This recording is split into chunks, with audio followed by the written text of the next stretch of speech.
Good morning, options traders. Steve Gans here with a new trade idea in the start to finish series. So let me share my premise with you. Now, these are always paper trades, but my premise is that the Qs, this is a chart of the Qs. The Qs are incredibly strong. Our overall market has been incredibly strong and bullish.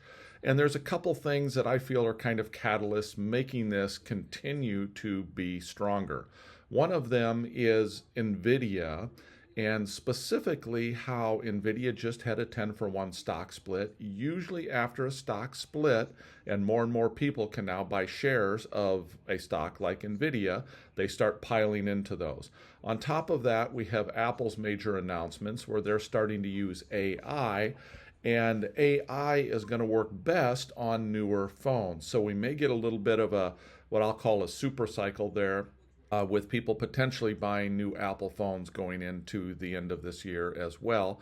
And then the third thing that tends to drive the markets here is in an election year, regardless of who's running and the dynamics, in an election year, the market tends to run the few months going into the actual election. So for all those reasons, I am bullish on the Qs, and I want to do an options trade that reflects that. So in doing something like that, I come into my option strat, a tool that I use very regularly, and then I look specifically for this one. I'm going to look at the optimize tab.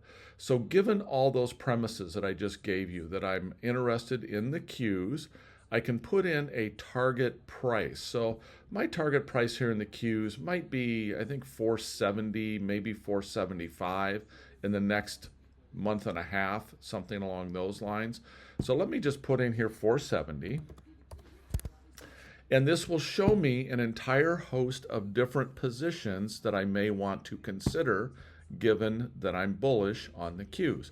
But some of these, if I look at them, some of them require large amounts of collateral, like this one requires $44,000, $45,000 to put this trade on, $10,000 to put this trade on.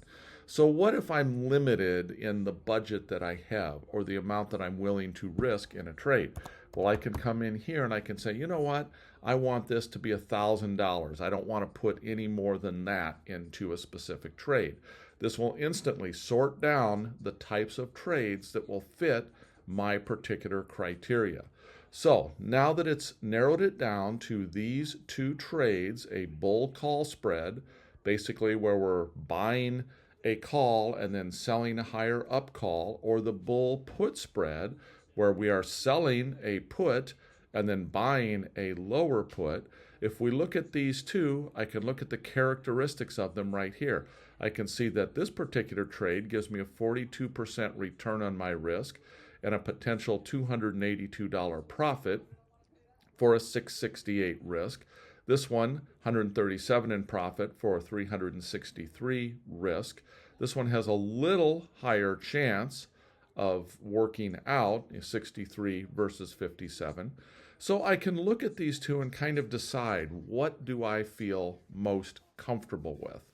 Well, it's kind of a toss-up here, which I would expect it to be between a bull call spread and a bull put spread. So I'm going to tend to lean toward the bull put spread. I'm going to open this up in Builder.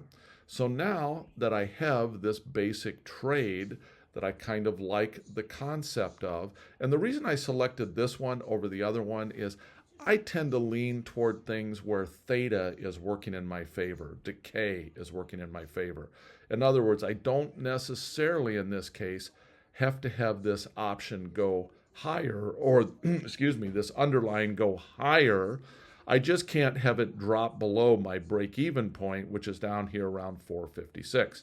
So if we stay above that point, as time marches on and this thing decays, I can reach my profit here relatively easily with, again, assuming that the underlying just doesn't tank on me. So that's why I'm going to go with this particular trade, very simple trade. Now, I may very well juice this trade along the way. If our market cooperates and this thing moves up or just kind of stays in this general area for maybe a week or two, I may come in and add to this trade in certain ways. The most likely way may be to add a call spread to the upside. I'm getting ahead of myself a little bit here right now, but I always like to look at a trade when I enter it and try to think about, well, what would I do if? And in this case, I'm looking at what would I do if, in fact, the market cooperates and runs up, and maybe I want the potential of getting more than just the $142 out of this trade. Maybe there's ways that I can improve that situation if it starts off in my favor. So that's it for right now. I'm going to go ahead. I'm going to save this trade, and I'll just put a launch date here of 6/11/24. And launched Bull Put Spread. And then I'm going to go ahead, save this trade in the start to finish series. And then I'll copy this link. I'll share the link in the description down below with everyone. And again, if you like this sort of content, if this sort of thing kind of helps you understand to see how options are working in a real-time environment, give me a comment, give me a like, let me know. Thanks so much, everyone. Take care.